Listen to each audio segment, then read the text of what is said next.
Every single year, the bright neon-lit metropolis cities of America dominate the true crime headlines.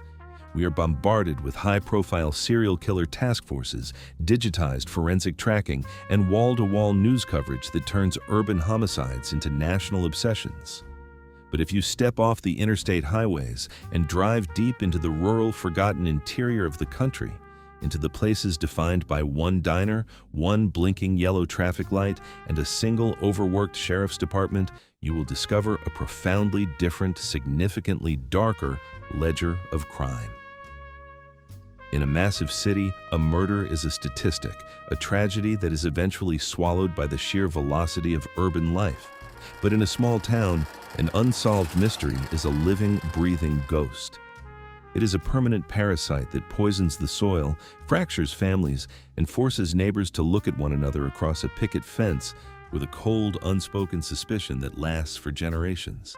The boxes we are opening from the vault today do not belong to the famous predators of American history. These are the highly classified, aggressively buried secrets of America's small-town infrastructure. These are the cases where the lead investigator retired in absolute frustration, where the physical evidence was locked away in a damp basement storage room, and where the primary suspect still walks down the main street every single morning, entirely free. Case number 3 on our list was completely quietly reopened by a cold case unit just last year, and case number 7 contains a single forensic detail so profoundly strange that the FBI's behavioral analysts still cannot explain it to this day. This is the raw telemetry of 10 unsolved small-town mysteries that still haunt America. Welcome back to The Wayne Archive, the digital vault where we tear away the bureaucratic redaction tape and shine a cold, hard forensic light on the cases the local systems tried to push into oblivion. When a violent crime occurs in a tightly knit, isolated community, the instinct of the local populace is rarely transparency. It is survival. To protect the reputation of the town, to shield prominent families, or to avoid admitting that a predator is living among them, small towns will often enforce a code of absolute, suffocating silence. Today, we are stepping into the dark, mid-century and modern heart of America's rural, unsolved mysteries. We are going to analyze crime scene telemetry, dissect corrupted local police files, and examine the raw, deeply unsettling biological data of cases that should have been solved within 48 hours, but instead became permanent ghosts in the machine. Lock your doors, pull the blinds, and let's examine the evidence they wanted you to forget. We begin our descent deep within the agricultural heartland of the American Midwest, a landscape where the endless horizons of corn and soy fields are meant to symbolize peace, but where the absolute isolation creates the perfect clinical hunting ground for a methodical predator. Case 1. The Circleville Rider Terror, Ohio, 1976. In the bicentennial year of 1976, Circleville, Ohio, was a postcard-perfect small town of roughly 10,000 residents, famous exclusively for its annual pumpkin show. But in the spring of that year, the town's psychological tranquility was completely leveled by a series of highly personalized, deeply malicious letters. The author utilized a bizarre, blocky, highly calculated handwriting style, mailing the letters from Columbus to prevent local identification. The primary target was a local school bus driver named Mary Gillespie, whom the writer aggressively accused of an illicit, deeply hidden affair with the school superintendent. The writer stated in graphic detail that they were actively watching Mary's house, tracking her children's school routes, and waiting for the perfect moment to execute her. The psychological terror escalated into physical violence on August 19, 1977, when Mary's husband, Ron Gillespie, received a frantic phone call from an unidentified individual claiming to know the identity of the writer.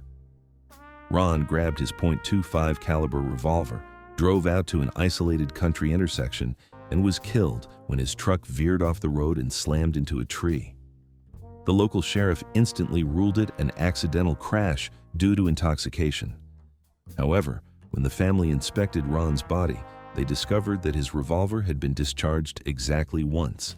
The local police had completely failed to secure the crash site or perform ballistics on the weapon. The writer mocked the town's incompetence in subsequent letters. The climax occurred when Mary Gillespie, while driving her bus route, spotted a crude booby trap rigged along a fence line. A loaded handgun was inside a wooden box, rigged with a tripwire designed to fire directly at her when she pulled the box away. The weapon was a rare .25 caliber pistol, and the serial number led directly to Mary's brother-in-law, Paul Freshour, who is currently locked in a bitter divorce with Ron's sister. Freshour was convicted of attempted murder based almost entirely on the handwriting match. But the archive reveals a terrifying, impossible statistical anomaly. While Freshour was held in absolute isolated solitary confinement in a maximum security prison, the Circleville letters continued to arrive at local residences by the hundreds, bearing the exact same blocky handwriting and the exact same classified town secrets. Paul Freshour was not the writer, or at least, he was not the only writer. The true architect of the Circleville Terror, the individual who watched the town's bedrooms from the dark fields, was never unmasked, leaving the aging population of Circleville to wonder who among them spent 20 years writing their secrets down in blood-red ink. Case 2. The Cowden Family Mountain Vanishing, Oregon, 1974. From the flat plains of Ohio, we move to the dense, suffocating pine forests of the Siskiyou Mountains in southern Oregon.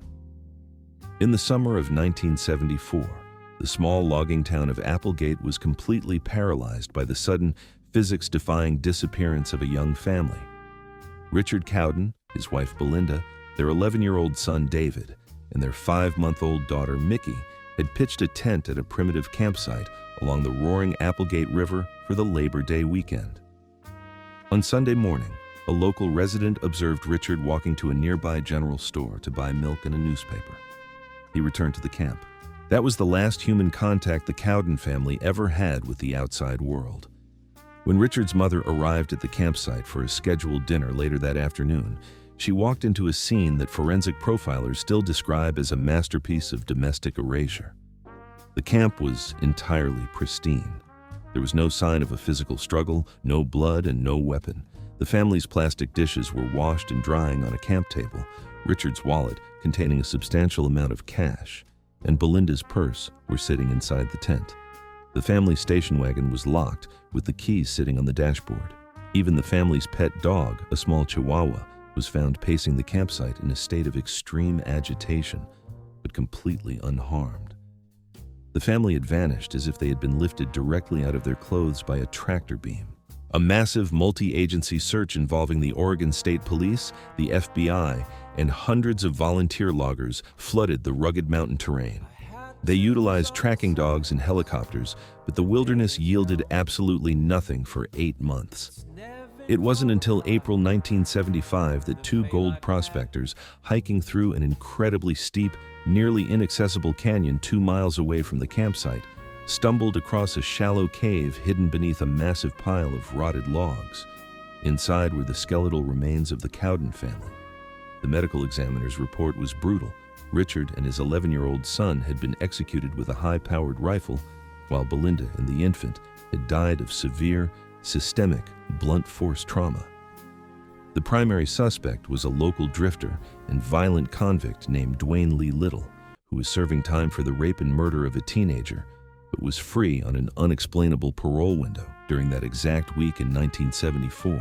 Little's vehicle was spotted in the area, but the local sheriff's department completely botched the collection of forensic data from the cave. The ballistics could never be matched to a specific weapon in Little's possession, and the grand jury refused to issue an indictment due to the lack of direct physical linkage. Dwayne Lee Little remains incarcerated for other crimes, but the execution of the Cowden family remains officially unsolved, a permanent reminder to the citizens of Applegate that the dense Oregon canopy can swallow an entire family in a matter of seconds without making a sound. Case 3. The Reopened Ghost of Oak Creek, Colorado, 1985. The third case brings us to the high-altitude, windswept coal mining town of Oak Creek, Colorado. This is the case that was quietly, aggressively reopened by a state cold case task force just last year, utilizing the latest leaps in digital genetic sequencing. On the night of October 19, 1985, 21-year-old single mother Cindy Anderson vanished from her shift as a late-night dispatcher at a small, remote trucking terminal on the edge of town. The crime scene was an exercise in absolute minimalist terror. Cindy's vehicle was parked in the gravel lot, the keys missing. Inside the dispatcher's booth, the radio was still crackling with static. A half-eaten sandwich sat on the desk next to a romance novel that was open to a page detailing a dramatic abduction. There was no blood, no hair, and no evidence of a struggle. Cindy was simply gone. The local police department, operating with minimal staffing and zero forensic training, treated the case as a standard runaway for the first critical 72 hours, completely allowing the crime scene to be contaminated by truck drivers walking through the office. The investigation took a dark conspiratorial turn when federal narcotics agents revealed that the trucking terminal was under active surveillance as a major transshipment hub for a multi-state cocaine ring operating out of Denver. Cindy, sitting in that booth every night, had inadvertently logged the license plates and arrival times of vehicles that were moving millions of dollars in illicit cargo. Rumors rippled through the small town that Cindy had been executed and her body entombed within the concrete foundation of a massive industrial warehouse being poured just miles down the road. For 40 years, the case sat frozen, a monument to small-town institutional failure and the terrifying reality of corporate narco erasure. The recent reopening of the file has focused heavily on newly extracted DNA found on a discarded soda can recovered from the perimeter fence line in 1985, a microscopic atomic signature that investigators hope will finally give a name to the phantom who pulled Cindy Anderson out of that booth. Case 4. The Stony Brook Culvert Horror, Pennsylvania, 1971. In the winter of 1971, the quiet, deeply conservative borough of Schwenksville, Pennsylvania, was shaken to its core by a discovery that defied the physical laws of local infrastructure. A highway maintenance worker clearing debris from a concrete drainage culvert beneath a remote section of Stony Brook Road looked inside the narrow pipe and spotted a pair of leather boots. Inside the boots were the skeletal remains of a human being. The recovery was an arduous forensic task. The body was heavily decomposed, having sat in the dark, freezing water of the culvert for an estimated 18 months. The skull had been completely shattered by a massive blow from a blunt instrument, indicating a highly personal, execution-style homicide. But the detail that completely baffled the Pennsylvania State Police was the diameter of the pipe. The concrete culvert measured only 18 inches in width. For a grown adult to be placed inside that pipe, the killer had to possess intimate knowledge of the local road infrastructure, and they had to systematically break the joints and bones of the victim post-mortem to force the body into the concrete tube. The victim possessed absolutely no identification, no wallet, and no dental work that matched any missing persons report in the state. He became known to the local detectives as the Culvert Man. Profounded by the absolute lack of leads, the investigation centered on a highly secretive, local counterculture commune that had been operating in the deep woods nearby during the late 1960s. Rumors persisted that a young draft dodger from New York had arrived at the commune, crossed paths with a violent local motorcycle gang, and was executed to maintain the commune's absolute secrecy from federal authorities. The residents of Schwenksville maintained a strict wall of non-cooperation with the state police, viewing the authorities as an invading force. The identity of the man in the pipe remains a total blank, his bones resting in an anonymous grave, while the killer, who calculated the exact width of a drainage pipe to hide his work, lived out his life in the quiet Pennsylvania countryside. As we move into the second tier of the archive, the nature of the small-town mystery shifts from isolated acts of violence to a more organized, pervasive form of psychological terror. These are the cases where the local legal apparatus was completely compromised by fear, or where the predator left behind a series of clues that suggested an intelligence far superior to the local police department. Case 5. The Lead Oxides of Smut Eye, South Carolina, 1951. Smut Eye, South Carolina, is a town that barely exists on modern maps, a tiny rural crossroads surrounded by sweltering pine barrens and old cotton fields. In the winter of 1951, the town was the setting for a double homicide that contained an elemental chemical signature that the FBI's laboratory had never encountered before. The victims were an elderly couple, Thomas and Beatrice Calhoun, who ran the local general store and post office. They were found dead inside their modest home behind the store. Both had been shot once in the chest with a low-caliber firearm, but it was the post-mortem treatment of the bodies that sent a cold wave of horror through the state. The killer had systematically covered the eyes, mouths, and wounds of both victims with a thick, heavy industrial paste made of red lead oxide, a highly toxic chemical compound traditionally used in the mid-century as an anti-corrosive primer for naval ships and industrial steel bridges. The crime scene was entirely unrobbed. The cash drawer of the general store was overflowing with money, and Beatrice's expensive gold wedding band was still on her finger. The killer had traveled to this isolated crossroads with a specific chemical kit, executing the couple and performing a silent toxic ritual in the dark. The investigation launched by the South Carolina Law Enforcement Division, SLED, hit an immediate dead end.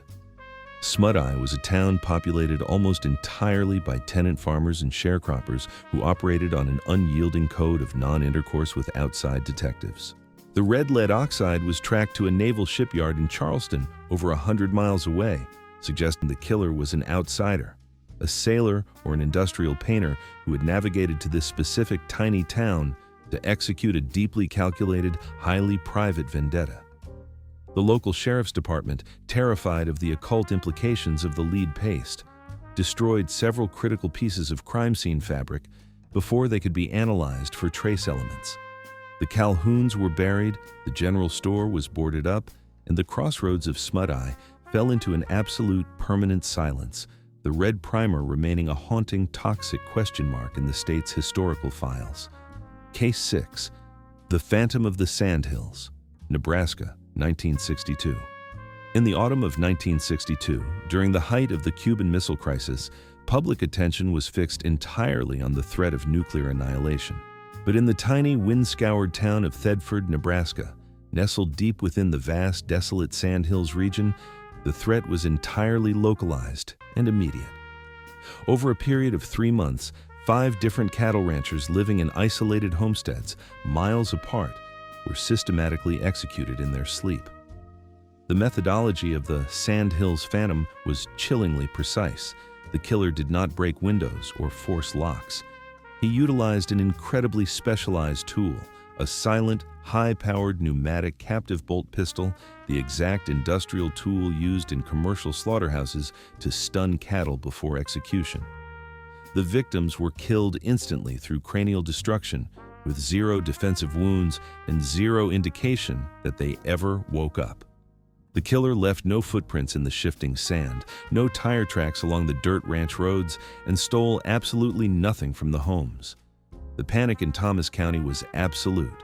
Ranchers turned their properties into armed fortresses, sleeping in shifts with loaded shotguns and setting up massive spotlights across their corrals. The local sheriff, who had only 2 deputies to patrol an area of over 700 square miles, appealed to the governor for state police intervention.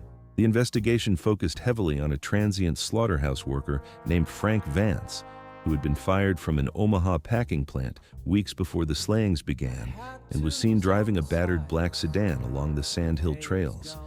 But when Vance was interrogated, he possessed a mathematically airtight alibi for 3 of the 5 murders, locked in a county jail on a public intoxication charge on the exact nights the bolt pistol was used.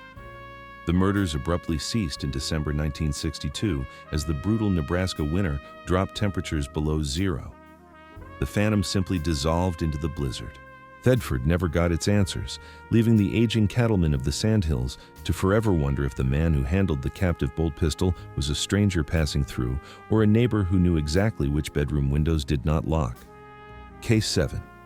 The FBI's Unsolvable Telemetry, West Virginia, 1993. The 7th case on our list takes us to the rugged coal-black ridges of McDowell County, West Virginia, to the small town of Anawalt. This is the case that contains a forensic detail so fundamentally alien that the FBI's Behavioral Analysis Unit still carries the file as an active anomaly. On May 14, 1993, 34-year-old coal miner David Vance failed to return home from his evening shift at the processing plant. 3 days later, his truck was found abandoned at a remote scenic overlook high on a mountain ridge known as Wolf Pen Road. When state troopers and FBI agents processed the vehicle, they found the interior completely pristine. David's lunchbox was on the passenger seat, his wallet was in the glove box, and his hunting rifle was racked in the back window. But when they inspected the exterior of the truck, they discovered the anomaly. Every single rubber tire on the vehicle had been surgically cleanly removed. In their place, the truck had been meticulously elevated onto 4 identical, highly polished blocks of rare, blue-veined Italian marble, blocks that weighed nearly 80 pounds each and were entirely alien to the geology of West Virginia. The presence of the marble blocks suggested a level of pre-planning, financial expenditure, and physical strength that completely contradicted the profile of a random mountain abduction. The marble was tracked to a high-end architectural stonemason yard in Baltimore, Maryland, but the sales records had been manually destroyed in a recent office fire. David Vance possessed absolutely no connection to the art or stonemasonry worlds. He was a quiet, family-oriented miner who spent his free time hunting in the ridges. A massive ground search, utilizing deep-penetrating radar and cadaver dogs, scoured the abandoned mine shafts riddling the mountain, but David Vance's body was never located. The behavioral analysts at Quantico were left with an impossible jigsaw puzzle. Why would an abductor carry 300 pounds of imported European marble up a desolate mountain ridge simply to elevate a missing miner's truck? Was it a bizarre symbolic message from an elite, hidden organization, or the psychological calling card of an unhinged, highly wealthy predator? The blue marble blocks still sit in the evidence room of the West Virginia State Police, a cold, elegant monument to a small-town nightmare that science cannot explain. The final tier of our small-town ledger brings us to the most agonizing cases of all, the ones where the identity of the prime suspect was an absolute open secret, discussed in whispers at every church social and local tavern, but where the pursuit of justice was completely derailed by institutional corruption, small-town family ties, or a total breakdown of the local judicial apparatus. Case 8, The Tyrant of Skidmore, Missouri, 1981. We step inside the year 1981, into the dusty agricultural town of Skidmore, Missouri, a community of less than 500 people that became the setting for the most famous unindicted act of vigilantism in modern American history. The town was entirely dominated by a man named Ken Rex McElroy. McElroy was not a covert serial predator, he was an aggressive daylight tyrant. For over 20 years, he terrorized the county, committing arson, livestock rustling, and physical assaults against the elderly and young girls with complete, absolute impunity. Every time the local sheriff arrested him, McElroy would simply threaten the witnesses with a loaded shotgun, causing them to experience a sudden failure of memory on the witness stand. The local legal apparatus was completely powerless to stop him. The crisis point occurred when McElroy shot a 70-year-old local grocer in the neck over a minor dispute involving a piece of candy. Despite being convicted, McElroy was immediately released on bail pending appeal, and he immediately returned to Skidmore, walking into the local D&G tavern carrying an automatic rifle, openly bragging about what he would do to the grocer next. The town had reached its absolute biological breaking point. On the morning of July 10, 1981, a crowd of over 60 local citizens surrounded McElroy's heavy silver pickup truck parked in the center of the main street. In broad daylight, in front of dozens of witnesses, multiple firearms were simultaneously discharged into the cab of the truck from different angles.